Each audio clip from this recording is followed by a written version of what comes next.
നമസ്കാരം. ഭൂമിശാസ്ത്രപരമായി സങ്കീർണവും രാഷ്ട്രീയവുമായി അസ്ഥിരവുമായ പശ്ചിമാഫ്രിക്കൻ മേഖലയിലെ സഹേൽ പ്രവിശ്യ ഇന്ന് ആഗോളതലത്തിൽ തന്നെ ഏറ്റവും വലിയ സുരക്ഷാ ഭീഷണികൾ നേരിടുന്ന ഒരു യുദ്ധഭൂമിയായി മാറിയിരിക്കുകയാണ്. ഒരു രാജ്യത്ത് ആഭ്യന്തര കലാപങ്ങളോ തീവ്രവാദ മുന്നേറ്റങ്ങളോ ഉണ്ടാകുമ്പോൾ സാഹചര്യങ്ങളെല്ലാം നിയന്ത്രണ വിധേയമാണെന്ന് ആവർത്തിച്ച് പ്രഖ്യാപിക്കുകയാണ് ആഫ്രിക്കൻ ഭരണകൂടങ്ങളുടെ ഒരു പഴയ ശീലം. മാലിയിലെ കേണൽ അസിമി ഗോയിറ്റയുടെ നേതൃത്വത്തിലുള്ള സൈനിക ഗവൺമെൻറ്റും കഴിഞ്ഞ 6 വർഷത്തോളമായി തങ്ങളുടെ ജനങ്ങൾക്ക് നൽകിക്കൊണ്ടിരിക്കുന്നത് ഇതേ വാഗ്ദാനമായിരുന്നു. ഫ്രഞ്ച് സൈന്യത്തെ രാജ്യത്ത് നിന്ന് പുറത്താക്കി എന്നും റഷ്യൻ സൈനിക കരാറുകാരായ ആഫ്രിക്കൻ കോർപ്സ് എന്ന പണ്ടത്തെ വാഗ്നർ ഗ്രൂപ്പ് രാജ്യത്ത് സുരക്ഷയൊരുക്കാൻ എത്തിയെന്നും അവകാശപ്പെട്ട സൈനിക ഭരണകൂടം തങ്ങൾ മാത്രമാണ് മാലി രക്ഷിക്കാൻ ശേഷിയുള്ള ഏക ശക്തിയെന്ന് സ്വയം പ്രഖ്യാപിക്കുകയായിരുന്നു. എന്നാൽ ഭരണം നിയന്ത്രണ വിധേയമാണെന്ന സൈന്യത്തിൻ്റെ എല്ലാ അവകാശവാദങ്ങളെയും കാറ്റിൽ പറത്തിക്കൊണ്ട് സമീപകാല ചരിത്രത്തിലെ ഏറ്റവും ഭീകരവും ആസൂത്രിതവുമായ അട്ടിമറി ആക്രമണം മാലിയിൽ അരങ്ങേറുകയാണ്.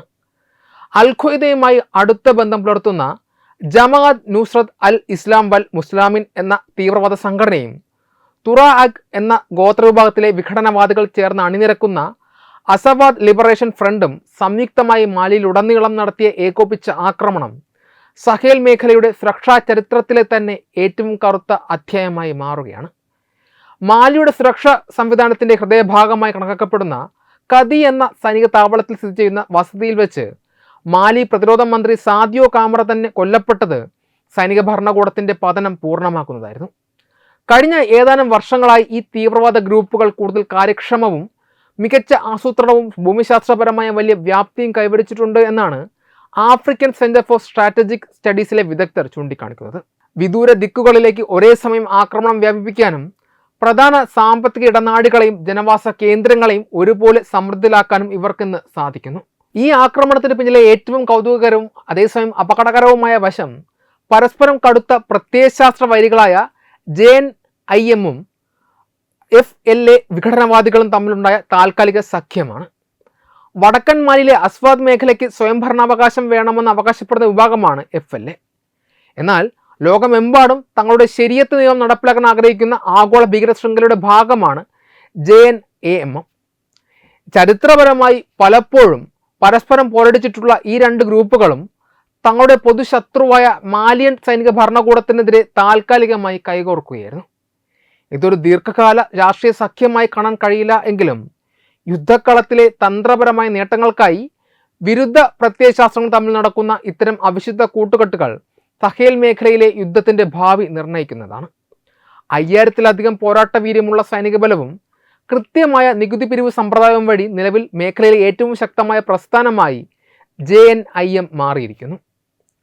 സൈനിക പോരാട്ടങ്ങൾക്കൊപ്പം മാലിയിലെ സമ്പദ് വ്യവസ്ഥയെ തകർക്കുക എന്ന തന്ത്രവും ഈ സഖ്യം കൃത്യമായി നടപ്പിലാക്കുന്നുണ്ട്. തലസ്ഥാന നഗരമായ ബമോക്കയിലേക്കുള്ള ഇന്ധന ടാങ്കറുകളെയും പ്രധാന വ്യാപാര ഗതാഗത പാതകളെയും ലക്ഷ്യമിട്ട് ഇവർ നടത്തുന്ന ഉപരോധങ്ങൾ രാജ്യത്തെ കടുത്ത സാമ്പത്തിക പ്രതിസന്ധിയിലേക്ക് തള്ളിവിടുകയാണ്.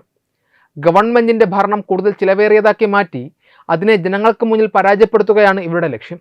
എന്നാൽ ഇത്തരം സാമ്പത്തിക യുദ്ധങ്ങളുടെ അന്തിമ ദുരന്തം അനുഭവിക്കേണ്ടി വരുന്നത് അവിടുത്തെ സാധാരണക്കാരായ ജനങ്ങളാണ്. കേണൽ ഗോയിറ്റയുടെ ഭരണകൂടം രാഷ്ട്രീയ പാർട്ടികളെ നിരോധിച്ചും മാധ്യമ സ്വാതന്ത്ര്യം തടഞ്ഞും ജനകീയ പ്രതിഷേധങ്ങളെ അടിച്ചമർത്തുമ്പോൾ ജനാധിപത്യപരമായ മറ്റ് വഴികൾ അടയുന്നതാണ് യുവാക്കളെ ഇത്തരം തീവ്രവാദ ഗ്രൂപ്പുകളിലേക്ക് ആകർഷിക്കുന്നത്. മാലിയിലെ പ്രതിസന്ധികൾ കൂടുതൽ സങ്കീർണമാക്കുന്നത് തീവ്രവാദ സംഘടനകൾക്കിടയിൽ തന്നെയുള്ള ആഭ്യന്തര മത്സരങ്ങളാണ്. JNIM ഗ്രൂപ്പിന് പുറമെ ഇസ്ലാമിക് സ്റ്റേറ്റ് സഹേൽ പ്രവിശ്യ, ഇസ്ലാമിക് സ്റ്റേറ്റ് വെസ്റ്റ് ആഫ്രിക്ക പ്രവിശ്യ തുടങ്ങിയ മറ്റ് ഭീകര സംഘടനകളും ഈ മേഖലയിൽ സജീവമാണ്. ഇവർ തമ്മിൽ സ്വാധീന മേഖലകൾക്കും പുതിയ റിക്രൂട്ടുകൾക്കുമായി നടത്തുന്ന പോരാട്ടങ്ങൾ വരും ദിവസങ്ങളിൽ സഹേൽ മേഖലയെ കൂടുതൽ ചോരക്കളമാക്കും. ഇതിനെല്ലാം പുറമെ പാശ്ചാത്യ ശക്തികളെ തുരത്തി മാലിയിൽ തങ്ങളുടെ ഭൗമ രാഷ്ട്രീയ സ്വാധീനം ഉറപ്പിക്കാനെത്തിയ റഷ്യയുടെ ആഫ്രിക്ക കോർപ്സ് സൈന്യത്തിനും ഈ സഖ്യം വലിയ തിരിച്ചടിയാണ് നൽകിയിരിക്കുന്നത്. റഷ്യൻ സൈനിക താവളങ്ങൾ തകർക്കപ്പെടുകയും പ്രതിരോധ മന്ത്രി കൊല്ലപ്പെടുകയും ചെയ്തത് മോസ്കോയുടെ സുരക്ഷാ ഗ്യാരണ്ടിയുടെ വിശ്വാസ്യതയ്ക്ക് മേൽ വലിയ ചോദ്യചിഹ്നം ഉയർത്തുന്നു. മാലിയിൽ പുകയുന്ന ഈ ആഭ്യന്തര യുദ്ധവും അസ്ഥിരതയും കേവലം ഒരു രാജ്യത്തിൻ്റെ അതിർത്തിക്കുള്ളിൽ മാത്രം ഒതുങ്ങി നിൽക്കുന്ന ഒന്നല്ല. വ്യാപകമായ ജനപാലായനവും സാമ്പത്തിക തകർച്ചയും അയൽ രാജ്യങ്ങളായ നൈജർ, ബുർക്കിന ഫാസോ തുടങ്ങിയ രാജ്യങ്ങളിലെ സുരക്ഷാ സംവിധാനങ്ങളെയും ബാധിച്ചു തുടങ്ങിയിട്ടുണ്ട്. ഈ രാജ്യങ്ങളെല്ലാം തന്നെ സമാനമായ തീവ്രവാദ ഭീഷണികൾ നേരിടുന്നവരാണ്. കൂടാതെ മൗറിട്ടേനിയ, സെനഗൽ, ഗിനിയ, ഐവറി കോസ്റ്റ് തുടങ്ങിയ പശ്ചിമാഫ്രിക്കൻ തീരദേശ രാജ്യങ്ങളുടെ അതിർത്തികളിലേക്കെല്ലാം JNIM തങ്ങളുടെ സ്വാധീനം വ്യാപിപ്പിച്ചു കൊണ്ടിരിക്കുന്നു. ദുർബലമായ ഭരണകൂടങ്ങളും ആധുനിക യുദ്ധതന്ത്രങ്ങൾ പയറ്റുന്ന തീവ്രവാദ കൂട്ടുകെട്ടുകളും തമ്മിലുള്ള ഈ പോരാട്ടം സഹേൽ മേഖലയുടെ ഭാവി കൂടുതൽ അനിശ്ചിതത്വത്തിലേക്കാണ് നയിക്കുന്നത്. ആഫ്രിക്കൻ വൻകരയിലെ സഹേൽ പ്രവിശ്യയിൽ ഉൾപ്പെടുന്ന മാലി എന്ന രാജ്യം ഭാരതത്തിൽ നിന്ന് ആയിരക്കണക്കിന് മൈലുകൾ അകലെയാണ് സ്ഥിതി ചെയ്യുന്നത്. അതുകൊണ്ട് തന്നെ അവിടെ നടക്കുന്ന ആഭ്യന്തര യുദ്ധങ്ങളും ഭരണ അട്ടിമറികളും ഇന്ത്യയെ നേരിട്ട് ബാധിക്കില്ല എന്ന് ചിന്തിക്കുന്നത് സ്വാഭാവികമാണ്. എന്നാൽ ആഗോളവൽക്കരണത്തിൻ്റെ ഇന്നത്തെ കാലഘട്ടത്തിൽ ലോകത്തിൻ്റെ ഒരു കോണിലുണ്ടാകുന്ന ചലനങ്ങൾ മറ്റൊരു കോണിൽ പ്രതിഫലിക്കുക എന്നത് ഭൗമരാഷ്ട്രീയത്തിലെ യാഥാർത്ഥ്യമാണ്. വിഭവസമൃദ്ധമായ ആഫ്രിക്കൻ വൻകരയിൽ ഭാരതത്തിന് വലിയ രീതിയിലുള്ള സാമ്പത്തിക നയതന്ത്ര സുരക്ഷാ താൽപ്പര്യങ്ങളുണ്ട്.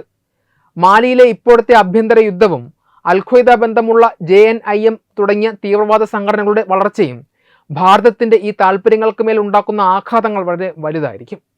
ഇത് കേവലം രണ്ട് രാജ്യങ്ങൾ തമ്മിലുള്ള പ്രശ്നമല്ല, മറിച്ച് ആഗോള സുരക്ഷയും ആഫ്രിക്കയിലെ ഇന്ത്യൻ സാന്നിധ്യത്തെയും എങ്ങനെയാണ് ബാധിക്കുന്നത് എന്നത് ആഴത്തിൽ പരിശോധിക്കേണ്ടിയിരിക്കുന്നു. ആഭ്യന്തര യുദ്ധം ഭാരതത്തെ ബാധിക്കുന്ന ഏറ്റവും പ്രധാനപ്പെട്ട വശം സാമ്പത്തികവും വിഭവപരവുമായ സുരക്ഷയാണ്. ഇന്ത്യ ഇന്ന് ലോകത്തിലെ ഏറ്റവും വേഗത്തിൽ വളരുന്ന വലിയ സമ്പദ് വ്യവസ്ഥയാണ്. ഈ വളർച്ച നിലനിർത്താൻ വലിയ രീതിയിലുള്ള ഊർജ്ജ സ്രോതസ്സുകളും അപൂർവ മൂലകങ്ങളും ഭാരതത്തിന് ആവശ്യമുണ്ട്. മാലി ഉൾപ്പെടുന്ന സഹേൽ മേഖല സ്വർണം, യുറേനിയം, ഫോസ്ഫേറ്റ് എന്നിവയുടെ വൻ നിക്ഷേപമുള്ള ഭൂപ്രദേശമാണ്. ഇന്ത്യൻ കമ്പനികൾ ആഫ്രിക്കയിലെ ഖനന മേഖലയിലും അടിസ്ഥാന സൗകര്യ വികസനത്തിലും വലിയ നിക്ഷേപങ്ങൾ നടത്തി വരുന്നുണ്ട്. മാലിയിൽ ആഭ്യന്തര യുദ്ധം കടുക്കുകയും തീവ്രവാദികൾ പ്രധാന ഗതാഗത പാതകളും വാണിജ്യ കേന്ദ്രങ്ങളും ഉപരോധിക്കുകയും ചെയ്യുമ്പോൾ ഈ നിക്ഷേപങ്ങളെല്ലാം തന്നെ കടുത്ത ഭീഷണിയിലാകുന്നു. അസ്ഥിരത കാരണം വിഭവങ്ങൾ കൃത്യമായി ഖനനം ചെയ്യാനോ സുരക്ഷിതമായ തുറമുഖങ്ങളിൽ എത്തിക്കാനോ സാധിക്കാതെ വരുന്നത് ഇന്ത്യയിലേക്കുള്ള അസംസ്കൃത വസ്തുക്കളുടെ ഇറക്കുമതിയെ ബാധിക്കുകയും ആഭ്യന്തര വിപണിയിൽ വിലക്കയറ്റത്തിന് കാരണമാവുകയും ചെയ്യുന്നുണ്ട്. രണ്ടാമതായി, നയതന്ത്ര രംഗത്തും ആഗോള സുരക്ഷാ തലത്തിലും ഭാരതം നേരിടുന്ന വെല്ലുവിളിയാണ് അന്താരാഷ്ട്ര തീവ്രവാദത്തിൻ്റെ വ്യാപനം. മാലിയിൽ അൽഖ്വയ്ദ, ഇസ്ലാമിക് സ്റ്റേറ്റ് തുടങ്ങിയ സംഘടനകൾ ശക്തി പ്രാപിക്കുന്നത് ആഗോള ഭീകരവാദത്തിന് പുതിയൊരു താവളം ഒരുക്കുകയാണ്. ആഫ്രിക്കയിൽ പയറ്റിത്തെളിയുന്ന ഇത്തരം ഭീകര സംഘടനകൾക്ക് പാകിസ്ഥാൻ ആസ്ഥാനമായി പ്രവർത്തിക്കുന്നതും ഇന്ത്യ ലക്ഷ്യമിടുന്നതുമായ ലഷ്കർ ഇ തൊയ്ബ, ജെയ്ഷെ ഇ മുഹമ്മദ് തുടങ്ങിയ ഭീകര സംഘങ്ങളുമായി ആശയവിനിമയവും സാമ്പത്തിക ഇടപാടുകളും ഉണ്ട് എന്ന് രഹസ്യാന്വേഷണ ഏജൻസികൾ തന്നെ വ്യക്തമാക്കുന്നുണ്ട്. മാലിയിലെ അരാജകത്വം മുതലെടുത്ത് ആഗോളതലത്തിൽ ഭീകരവാദ ഫണ്ടിങ്ങും ആയുധക്കടത്തും വർദ്ധിക്കുന്നത് ഒടുവിൽ ഭാരതത്തിൻ്റെ അതിർത്തി സുരക്ഷയ്ക്ക് വരെ ഭീഷണിയായി മാറും. ഐക്യരാഷ്ട്രസഭയുടെ ഭീകരവിരുദ്ധ പോരാട്ടങ്ങളിൽ വലിയ പങ്കുവയ്ക്കുന്ന ഭാരതത്തിന് മാലിയിലെ തീവ്രവാദ മുന്നേറ്റങ്ങൾ തടയുവാൻ അന്താരാഷ്ട്ര തലത്തിൽ കൂടുതൽ സമ്മർദ്ദം ചെലുത്തേണ്ടി വരുന്നുണ്ട്. മറ്റൊരു പ്രധാന വശം ചൈനയുമായുള്ള ഭൗമരാഷ്ട്രീയ മത്സരമാണ്.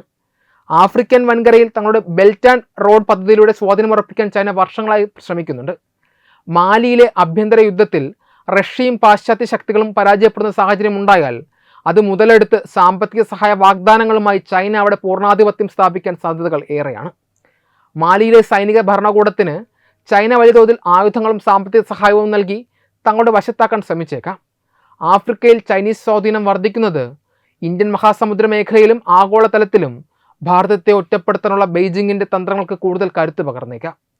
ചൈനയുടെ വിപുലീകരണ നയങ്ങളെ ചെറുക്കുവാൻ ആഫ്രിക്കൻ രാജ്യങ്ങളുമായി ശക്തമായ സൗഹൃദം ആഗ്രഹിക്കുന്ന ഇന്ത്യക്ക് മാലിയിലെ ഇപ്പോഴത്തെ അസ്ഥിരത വലിയൊരു തിരിച്ചടി തന്നെയാണ്. ഇതോടൊപ്പം തന്നെ ഐക്യരാഷ്ട്രസഭയുടെ സമാധാന സംരക്ഷണ സേനയിലെ ഇന്ത്യൻ സേനയുടെ സുരക്ഷയും ഒരു വലിയ ആശങ്കയാണ്. ലോകത്തെ വിവിധ സംഘർഷ മേഖലകളിൽ സമാധാനം പുനഃസ്ഥാപിക്കാൻ ഭാരതം തങ്ങളുടെ സൈന്യത്തെ അയക്കാറുണ്ട്. മാലിയിലെ UN ദൗത്യങ്ങളിൽ മുൻപും ഇന്ത്യൻ സൈനികരും ഉദ്യോഗസ്ഥരും പങ്കാളികളായിട്ടുമുണ്ട്. അവിടെ യുദ്ധം കൂടുതൽ ക്രൂരവും ആസൂത്രിതവുമായി മാറുമ്പോൾ സമാധാന ദൗത്യങ്ങളിൽ ഏർപ്പെട്ടിരിക്കുന്ന അന്താരാഷ്ട്ര സേനകൾക്ക് നേരെയുള്ള ആക്രമണങ്ങളും വർദ്ധിക്കും. ഇത് ഭാവിയിൽ ഇത്തരം നയതന്ത്ര ദൗത്യങ്ങളിലേക്ക് സൈന്യത്തെ അയക്കുന്നതിൽ ഇന്ത്യക്ക് കടുത്ത ജാഗ്രത പുലർത്തേണ്ട സാഹചര്യവും ഉണ്ടാക്കും. കൂടാതെ മാലിയിലും സമീപ രാജ്യങ്ങളിലുമുള്ള പ്രവാസി ഇന്ത്യക്കാരുടെ സുരക്ഷ ഉറപ്പാക്കുക എന്നതും കലുഷിതമായ ഈ സാഹചര്യത്തിൽ ഇന്ത്യൻ വിദേശകാര്യ മന്ത്രാലയത്തിന് മുന്നിലുള്ള വലിയൊരു വെല്ലുവിളിയാണ്. ചുരുക്കത്തിൽ മാലിയിലെ ആഭ്യന്തര യുദ്ധം കേവലം ഒരു ആഫ്രിക്കൻ ആഭ്യന്തര പ്രശ്നമല്ല, മറിച്ചത് ഭാരതത്തിൻ്റെ സാമ്പത്തിക വളർച്ചയും വിഭവ സുരക്ഷയും ആഗോള ഭീകരവിരുദ്ധ പോരാട്ടങ്ങളും നേരിട്ട് ബാധിക്കുന്ന ഒന്നാണ്. ആഫ്രിക്കയിലെ സമാധാനവും സ്ഥിരതയും ഭാരതത്തിൻ്റെ ആഗോള താൽപ്പര്യങ്ങൾക്ക് എത്രത്തോളം അനിവാര്യമാണെന്ന് മാലിയിലെ നിലവിലെ പ്രതിസന്ധികൾ ഓർമ്മിപ്പിക്കുന്നു. അതുകൊണ്ട് തന്നെ സഹേൽ മേഖലയിലെ ഭൗമരാഷ്ട്രീയ മാറ്റങ്ങളെ സൂക്ഷ്മമായി നിരീക്ഷിക്കുകയും ആഫ്രിക്കൻ രാജ്യങ്ങളുമായുള്ള പ്രതിരോധ നയതന്ത്ര ബന്ധങ്ങൾ കൂടുതൽ ശക്തമാക്കുകയും ചെയ്യുക എന്നത് വരും നാളുകളിൽ ഭാരതത്തിന് ഏറെ വിവേകപൂർണ്ണമായ തീരുമാനമായിരിക്കും. വെബ് ഡെസ്ക് തത്വമൈ ന്യൂസ്.